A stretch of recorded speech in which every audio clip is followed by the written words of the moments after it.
संघ लोक सेवा आयोग यूपीएससी के नतीजों में वानापर्थी जिले के आत्मकुरु टाउन सेंटर की एहतियात मुफासिर ने बिना किसी कोचिंग के सिविल में ऑल इंडिया रैंक 278 हासिल किए और उनका चयन आईएएस के लिए हुआ और इस सिलसिले में उनके माता पिता को शॉल और अभिनंदन पत्र देकर सम्मानित किया गया।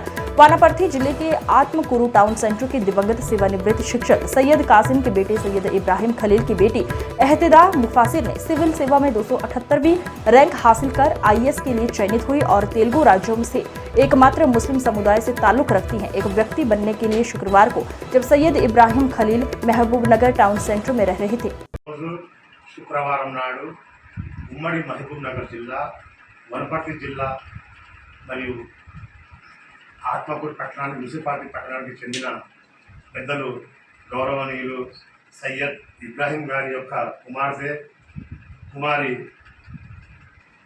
ఎహ్తిదా ముసఫిర్ జాతీయ స్థాయిలో సివిల్ సర్వీస్లో 278 ర్యాంకు సాధించడం చాలా గొప్ప విషయం, చాలా సంతోషకర విషయం కూడా.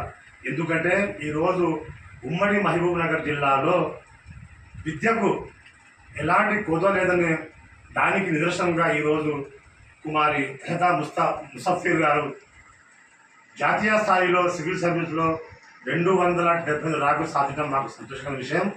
ఈ నేపథ్యంలో ఈరోజు మేమందరం కొత్తపేట పట్టణ వాస్తవ్యులు, అలాగే నేను బూర్పూర్కి చెందిన ముస్లిం మత పెద్ద, అలాగే రాష్ట్ర నేతగా నాకు సంతోషం పట్టలేక ఈరోజు మహబూబ్నగర్ జిల్లాలో పట్టణ కేంద్రంలో ఉన్నటువంటి సయ్యద్ ఇబ్రాహిం గారి ఇంటికి స్వయాన మేమందరం వచ్చి వారి యొక్క కుమార్తెకు మేము ఆశీర్వాదం ఇస్తూ వాళ్ళకు పూరహాలతో ఈ చిరు కానుకగా వారికి సన్మానిస్తున్నాను.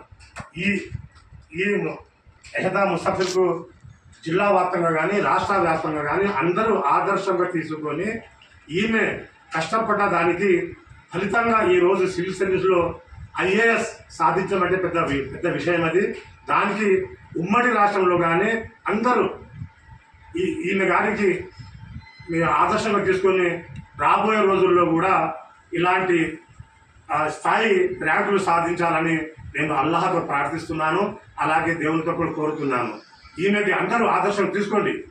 మనం ఒక ముస్లిం సమాజం ఇంట్లో ఉంటే కాదు, ఈ పాప వలె అందరం బయటికి వచ్చి నేను కూడా చదువుతాము, మేము కూడా సాధిస్తాము, మేమేం తక్కువ లేము సమాజంలో అనే రీతిగా ఈరోజు ఈ పాప సివిల్ సర్వీస్లో సాధ్యం మాకు సంతోషం విషయం. వాళ్ళ తండ్రి గారితో పాటు వీళ్ళ తాతగారు కూడా కోరిక ఏమంటే నా యొక్క మనమరాలు సివిల్ సర్వీస్లో సాధించడం నా కళ అనే భావన వాళ్ళలో ఉన్నది. పాపం దేవుడు వారు ప్రస్తుతం వారు స్వర్గంలో ఉన్నారు కనుక మేము ఈ రకంగా వాళ్ళ మనవరాలకి మేము ఈ సన్మానం వారి బహుశా వారు స్వర్గంలో చూస్తున్నారని నేను గ్రహిస్తున్నాను. ఇది నాకు సంతోషకరమైన విషయం. అందరం ఐకమత్యంగా ఉండి మంచిగా ఉండాలని నేను కోరుకుంటున్నాను.